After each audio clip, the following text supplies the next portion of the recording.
Hello, and welcome to Early and Often, the history of elections in America, Episode 11, Roots and Offshoots.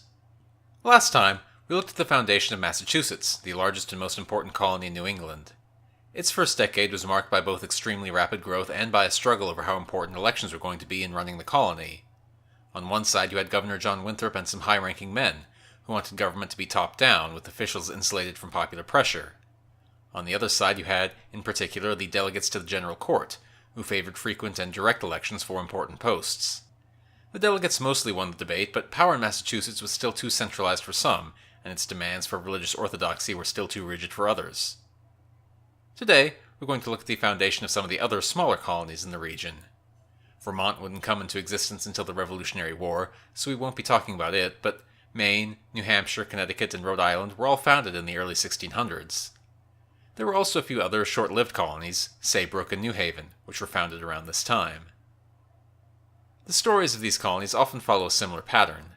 Small, independent towns, outside the effective jurisdiction of anyone else, pop into existence, either for economic or religious reasons. These towns become self-governing, often thanks to an agreement of all the freemen living there, like with the Mayflower Compact. Soon the various towns in a given area are forced to join together. Sometimes they form a loose confederation, sometimes they're absorbed by existing colonies. Thus, within a few decades, all of New England was effectively carved up by a handful of colonies, all of which gave substantial power to their towns, all of which imitated Massachusetts in their basic forms of government, and all of which had regular elections. We'll begin with Maine and New Hampshire, since they were the earliest of these colonies and since their creation was tied together. This little story begins with Sir Ferdinando Gorges, a soldier and minor English aristocrat who's been on the periphery of our story so far. He'd been involved in that failed colony in Maine that had been created at the same time as Jamestown. He maintained an interest in the region, and by about 1620 he was looking to try again. In 1622, Gorges was granted a patent for the land roughly corresponding to the southern part of Maine and the coastal region of New Hampshire. Basically, the region just north of Massachusetts. As it happens, Gorges was perpetually unsuccessful in attracting investors and settlers. His plans were unrealistic, and he wanted the same sort of absolute authority the Calverts would soon claim in Maryland. The net result of all his efforts was a few dozen colonists scattered along the New England coast, eking out a meager existence.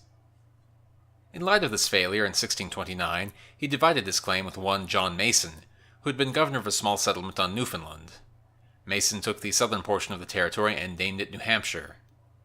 The rest would come to be known as Maine. But Mason proved no more successful than Gorges had in attracting large numbers of settlers, especially compared to the Puritans who had just begun to arrive. So there were no real colonies in New Hampshire or Maine, just scattered settlements that were in practice ungoverned by any higher authority. Each town was effectively its own colony, and in the 1630s they started to elect their own governors. During the 1630s, men from Massachusetts moved north, both to chase profits and to escape the Puritans. By 1640, most settlers in the region came from Massachusetts. As a result, the Massachusetts Bay Colony, which also had a claim on the region, illegally absorbed these settlements in New Hampshire, although the towns retained some special privileges freeing these settlers from total Puritan control. Basically, the towns ran their own affairs, but could send representatives to the General Court and could count on Massachusetts for military assistance. And unlike in Massachusetts, non-Puritans could participate in government. But on the whole, government in New Hampshire towns became very similar to that in Massachusetts. All the freemen of a given village would meet each year to elect various office holders. The townsmen could approve or reject any spending projects. All quite standard New England stuff. Maine kept its independence a little longer. After Gorges's death in 1647, the various towns, in a state of legal confusion, actually took it upon themselves to form a government, at least until things were resolved back in England. For 3 years they elected a governor and a small legislature. 6 months after Maryland's Act of Toleration, Maine passed its own bill offering religious freedom to most Christians. But their independence didn't last. Over the 1650s, Massachusetts totally annexed Maine. Even though New Hampshire and Maine had different origins than the other New England colonies, they were still completely drawn into its orbit culturally. New Hampshire would become independent again in 1679, but Maine didn't break free from Massachusetts until 1820. Needless to say, both of those are too far in the future for us to cover now. So neither Maine nor New Hampshire are too important to our story, but I still wanted to mention them just to keep everything in context. Moving along, all of the other colonies we're going to talk about today were direct offshoots of Massachusetts, hence the episode's title. Although I'm going to take them one at a time, all of these colonies were founded within just a few years of each other in the mid-1630s, so keep in mind that the timelines overlap. While some groups from Massachusetts were pressing north, others were headed south. The best land in Massachusetts was already being snapped up with such a large influx of migrants, so even from an early date it made sense to push onwards. Some of these men went southwest, winding up in what is now Connecticut. Actually, there were 3 colonies founded there: Connecticut itself and 2 others, Saybrook and New Haven, which only lasted a short time before being absorbed into Connecticut proper. Saybrook and New Haven aren't too important in the scheme of things, but I do want to discuss them briefly. The Connecticut Valley was good land. It was fertile, it was unoccupied by other Europeans, and it was close to the Dutch colony of New Netherland, so it was hardly surprising that settlers began eyeing the land at an early date. Within a few years of the founding of Massachusetts, European traders were starting to explore the region, and in 1631, some Puritan investors received a patent allowing them to set up a colony in Connecticut, but it took them a few years to get going. Finally, in 1635, they sent a small fleet to the mouth of the Connecticut River. This became Saybrook Colony. It was governed by John Winthrop the Younger, who is of course son of the John Winthrop, governor of Massachusetts. As you'd expect, Saybrook was just as Puritan as Massachusetts. In fact, Saybrook was set up partly in order to serve as a refuge for the Puritan leadership in England should they ever have to flee to the New World. The settlers constructed a fort in case the colony came under attack, but that never happened. The Puritans won the Civil War, so there was no need to emigrate. And in fact, Saybrook never really amounted to anything. It never attracted many settlers, and it was surpassed in size almost immediately by the other colonists coming into Connecticut. In 1644 it was absorbed by Connecticut proper, and that was the end of that. Saybrook had lasted only 9 years.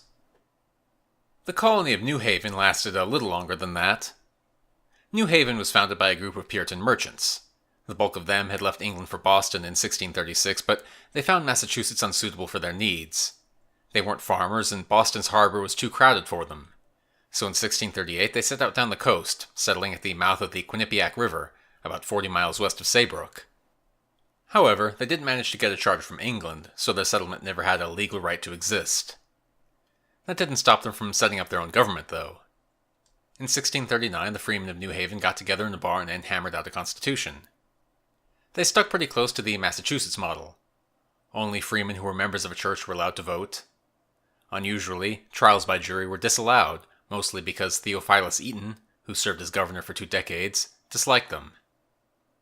A few other semi-independent towns were founded around New Haven, each coming up with its own way of doing things. In one town, non-church members could vote, while another town restricted the franchise even more than anywhere else. But those differences didn't stop the towns from organizing into a larger political unit centered at New Haven, thanks to the need for self-defense. The town government of New Haven was thus expanded into a colonial government, still modeled on Massachusetts, though with less central control. But thanks to bad luck, the various business schemes of New Haven all came to nothing, and the colony wound up in some financial trouble. The founders had hoped that their colony would become an industrial and mercantile center, but it hadn't worked out. During the 1650s, Oliver Cromwell encouraged the settlers of New Haven to leave for either Ireland or Jamaica, but they refused, hoping that things would turn around. But in the end, it was the restoration of Charles II that did New Haven in. After the restoration, 3 men responsible for the execution of Charles I fled to New England in order to escape their own executions. Upon arrival in Boston, the Massachusetts authorities, who were now trying to curry favor with the king, tried to have them arrested, so they fled further to New Haven, where they were protected from the authorities. Ironically, New Haven was fulfilling the role that Saybrook had been designed for. The 3 regicides managed to evade capture, and they all died in hiding decades later, but New Haven wasn't as lucky. Protecting fugitives from the king's justice did not endear the colony to the English authorities at all. New Haven still lacked a charter, and now its fate was sealed. Individual towns started defecting to join Connecticut to the north. Connecticut then moved to absorb New Haven and secured a charter which included all of New Haven's land. By 1644, New Haven was gone. But let's move on to Connecticut, since that was the only one of these colonies that would actually become a state. Connecticut itself was founded at almost the same time as Saybrook, around 1635, a little before New Haven. But unlike those other 2 colonies, there was no single founding moment. Instead, colonists just started trickling in as soon as the area had been adequately scouted. In fact, not just individual families, but sometimes entire towns left Massachusetts as a group. Also, unlike Saybrook and New Haven, which were on the coast, Connecticut was founded by colonists who came overland and settled well up the Connecticut Valley. Some of those overland treks were during the winter, and the colonists were reduced to the point of starvation and had to rely on Indian aid to survive. But survive they did. The main settlement they founded was the town of Hartford, which is still the capital of Connecticut today. These families were basically trespassing on land that had been granted to the Saybrook colony, but an arrangement was worked out between the two sides so that Connecticut would be effectively self-governing. And of course Saybrook itself would soon be absorbed by Connecticut. 8 leading men were appointed to oversee the colony for a year until a more proper government could be formed. Once the year was up, elections were held in the 3 towns of Connecticut and representatives were sent to a general court, where they chose new magistrates, mostly these same men from before. For a few years, Connecticut operated without formalizing its government with any sort of constitution. There was enough mutual agreement on how to do things that there was no immediate need. Other than when they joined with the other New Englanders for a brief war against the Pequot tribe, which I'll get to in a later episode, there just wasn't much governing that needed doing. But in 1638, they finally got around to coming up with a proper government. The General Court assembled to draft what became known as the Fundamental Orders of Connecticut, a very short document which largely copied the Massachusetts model, albeit with some simplifications. Unlike a modern constitution, the Fundamental Orders didn't have any special legal status. They could be amended just like any other legislation, rather like the British Constitution today. That was typical for the colonies at the time. I'm calling them constitutions, but that wasn't really a separate idea in English political thinking yet. Laws about lawmaking were still just laws. There were no special protections like in most constitutions today. The Fundamental Orders were just another law, and they were revised a number of times. The Fundamental Orders didn't change too much in how Connecticut was run, it just codified how things were already done. Each town mostly governed itself and elected committees to go to Hartford whenever a general court was called. That happened twice a year, once to elect officials and once to pass legislation and to attend to administration. Candidates for office had to be nominated by the representatives of the towns. Very basic. Although Connecticut was peopled by settlers who had first lived in Massachusetts, there were some important differences between the two. Most of the settlers had left for economic reasons, but there had also been concerns about the power of Winthrop and the magistrates. The leaders of Connecticut were explicitly in favor of the idea that power came from the people, who had the right to elect their leaders and to put limits on what those leaders could do. And so the Fundamental Orders put considerably less power in the hands of its leadership. Importantly, the governor's powers were weakened, and they couldn't be elected twice in a row, ensuring that different men would hold the office. Connecticut also didn't restrict the vote to just church members. However, you didn't get to vote merely by living there. Rather, there were basically 2 levels of citizenship. The first level was that of the admitted inhabitant. An admitted inhabitant was any head of household who had been accepted as a member of a town and who had taken an oath of loyalty to the colony. Admitted inhabitants could participate in local politics and vote for officials, but that was it. The next level of citizenship was the freeman. Only freemen could serve as deputies to the general court or in higher offices. In order to become a freeman, you had to be specially chosen by the general court or by a magistrate. In the first few decades, only a few hundred men became freemen, out of a population of thousands. So although church membership wasn't a strict requirement, it would have been impossible for anyone non-conforming to become a freeman, since they would have never been chosen by the court, or even admitted by the towns in the first place. And voting became even more restricted over time, as the colony grew. In 1646, many criminals were disenfranchised, and in 1657, the general court said that only those worth at least £30 could become admitted inhabitants, and so on. After the restoration of Charles II, Connecticut had some reason for concern. It didn't have a direct charter from the king, so its legal status was in jeopardy. However, thanks to the hard work of John Winthrop Jr., who had become governor of Connecticut, a charter was in fact granted to them. This charter replaced the Fundamental Orders, though the government was largely kept intact. They just had to pay homage to the king from now on. And of course, New Haven was annexed. But other than that, the first few decades in Connecticut were generally uneventful. Elections happened, but there were no great shifts in power or anything. So, Connecticut was basically Massachusetts in miniature. It had similar enough founders and similar enough ideals. But the same could not be said of Rhode Island, which was created by people quite hostile to the Puritan order. The goal of Massachusetts' founders had been to set up a uniformly Puritan colony, free of heretics and dissenters. But frankly, they did a bad job. Religion was decentralized and in the hands of the individual towns, and there was no single Puritan creed to adhere to, while there was simultaneously a great deal of unfocused religious zeal among the settlers.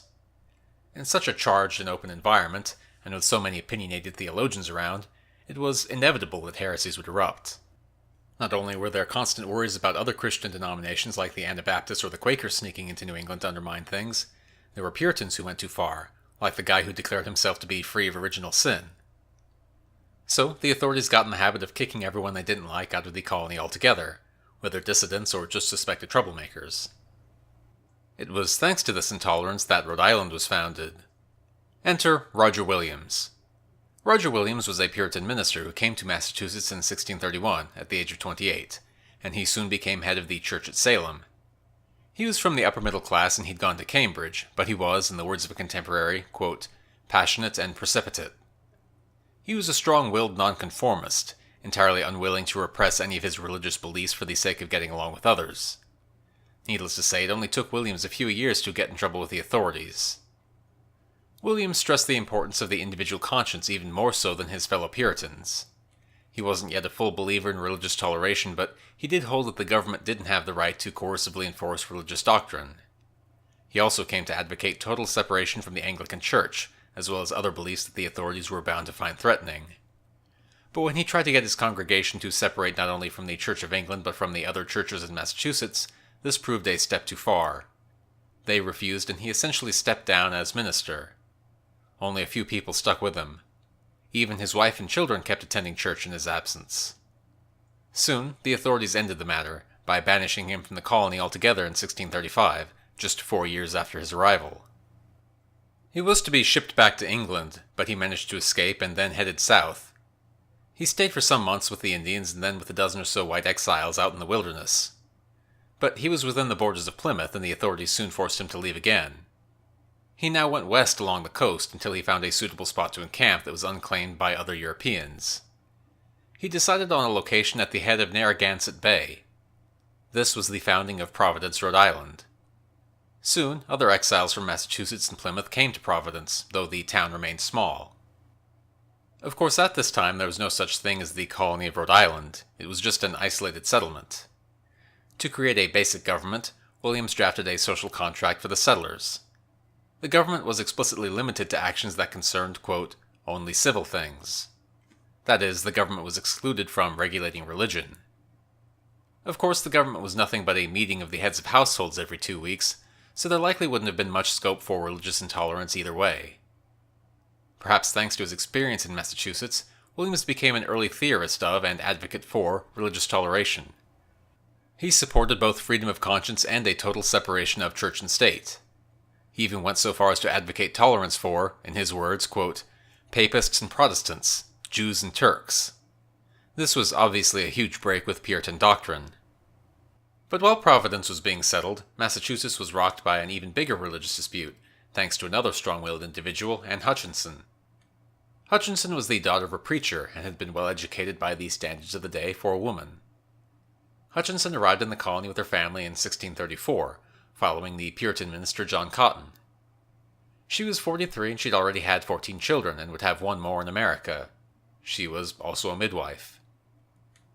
Like Williams, it only took her a few years to get in trouble with the authorities.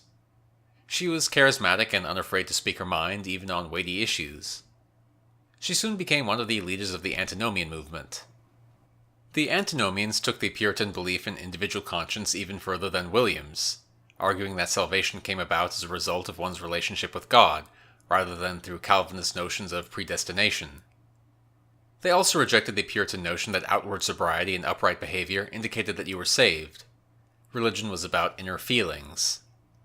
They were rather like the Quakers a generation later. Well, this all sounded terrible to the hardline Puritans, and the doctrine was spreading. John Cotton, now a leading theologian in the colony, was sympathetic, and the new governor, Henry Vane the Younger, was a supporter of Hutchinson. Things came to a head in 1637, when Hutchinson's brother-in-law, Reverend John Wheelwright, gave an inflammatory sermon against Puritan doctrines, which led to him being tried and convicted on charges of sedition. This thoroughly divided the colony. Even after only 8 years, Puritan rule faced serious speed bumps. The next major contest between the Antinomians and the Puritans came during that year's elections. Governor Vane, representing the Antinomians, was running against former Governor John Winthrop, representing the Puritans. It was a close race, but a few procedural moves shifted things in favor of the Puritan faction. Most importantly, because of all the tension in Boston over wheelwright's conviction, the election was moved to the town of Newton, which weakened the Antinomians since they were stronger in Boston. The maneuvering worked. Vane was defeated and Winthrop was restored to the governorship after 3 years out of office. The Puritans had won, although demands for freedom of religion would keep recurring. Vane, incidentally, soon returned to England and became a very high-ranking parliamentarian, only to be beheaded after the Restoration. But in Massachusetts, the election meant that the authorities, both religious and secular, came down hard on the Antinomians. A special election was called for the General Court later that year to ensure Puritan domination. This was in complete violation of the colony's charter, naturally. But it worked. Several Antinomians were banished from Massachusetts, including Anne Hutchinson.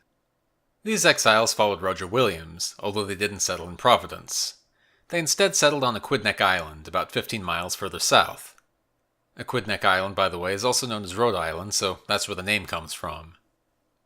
Like Williams, these exiles also drafted a social contract to create a new government.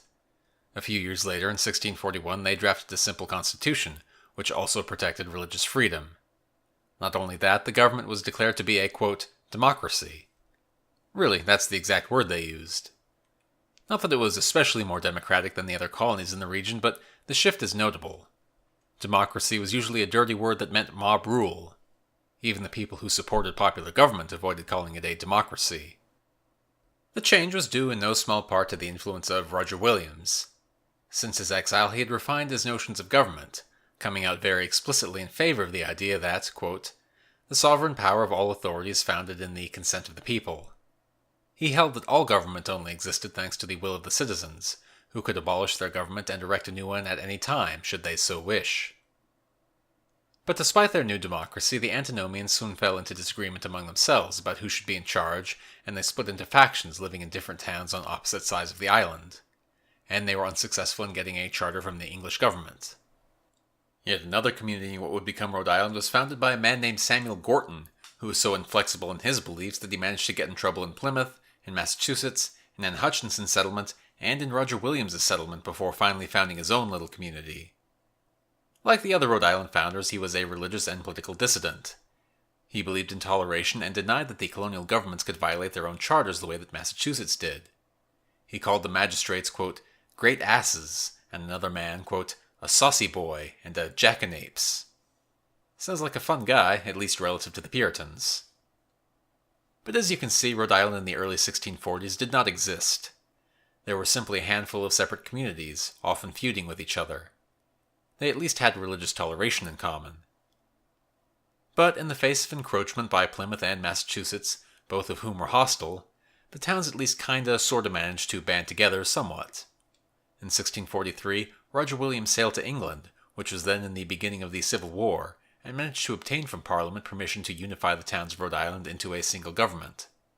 While in England, by the way, Williams also found the time to write and publish an anonymous book advocating tolerance, which had a significant impact on the debate there, as well as teach Dutch to the poet John Milton, author of Paradise Lost.